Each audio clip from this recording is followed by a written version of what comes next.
नारायण भाऊ बोला. प्रश्न घ्या नारायण भाऊ. आपण ज्ञान राधा मल्टीस्टेट कोऑपरेटिव्ह प्रश्नच घ्या सोसायटीचा direct. 6 लाख ठेवीदार आहे. एकूण 2000 कोटी रुपयाचा घोटाळा आहे. सांगायचं तात्पर्य मला हे की आपण जर हा विचार केला तर माझ्या बदनापूर अंबड विधानसभा मध्ये त्यांच्या सगळी तालुकावाईज शाखा आहे.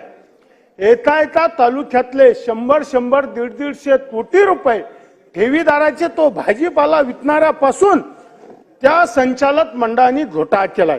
तुम्हाला माहिती आहे चेअरमन सुरेश तुटे, त्यांच्या मिसेस अर्चना तुटे व सर्व संचालक मंडळ यांनी ठेवी घेताना तेल दे काही हे दे एवढं गोर गरीब शेतकरी असेल, मजूर असेल, घरकाम करणारा असेल, ह्या प्रत्येकाला भांडेकाम करणाऱ्या माणसाला असेल तिला गोड बोललं. त्या शाखेवाल्यांनी खरं म्हणजे संचालक मंडळावर गुन्हा जसा जालन्यात झाला तसा सगळ्या शाखा ज्या शाखेचे प्रमुख मॅनेजर त्यांच्या सगळ्यावर गुन्हा दाखल झाला पाहिजे. त्याचं कारण असं आहे की त्या शाखे मॅनेजरना तिथल्या शाखेच्या मॅनेजरना प्रत्येकाला गोड बोललंय. मला माहिती आहे अंबडमध्ये आमच्या अंबडमध्ये तर 12 फेब्रुवारी 2024 पासून निदर्शने, मोर्चा, धरणे आंदोलन, रस्ता रोको, मुंडन झालंय, अर्ध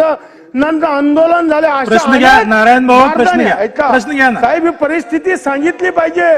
प्रश्न घ्या. प्रश्न अगोदर विषय झालेला आहे. प्रश्न घ्या. तो तुम्हाला माहिती 120 दिवस धरणे आंदोलन चाललंय अंबडच्या तहसील ऑफिस समोर. अध्यक्ष महोदय गोरगरीब कष्टकरी मजुराचा पैसा आहे. मंत्री महोदयांनी काय सांगितलं, सरकार राज्य सरकारच्या हातातला विषय नाही, केंद्र सरकारच्या हातातला विषय.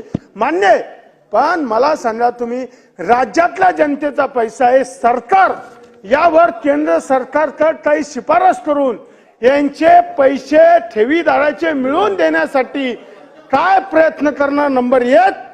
नंबर 2, मी तुम्हाला सांगतो Dnyanradha multistate co-op chairman Suresh Tute आणि त्यांची पूर्ण प्रॉपर्टी आपण सील करणार का? आणि ह्या ठेवीदाराचे पैसे चेअरमननी कोणाकोणाकडे वर्ग केले ते कशासाठी उपयोगात आली, तो पैसा कुठे गेला, आपण याची चौकशी करणार का? मंत्री महोदय वळसे पाटील साहेब. चौथा प्रश्न असा आहे की जसं सन्माननीय सदस्य प्रकाश दादांनी सांगितलं की वरिष्ठ अधिकाऱ्याकडे याचा तपास आपण देणार का? हे 4 प्रश्न आपले.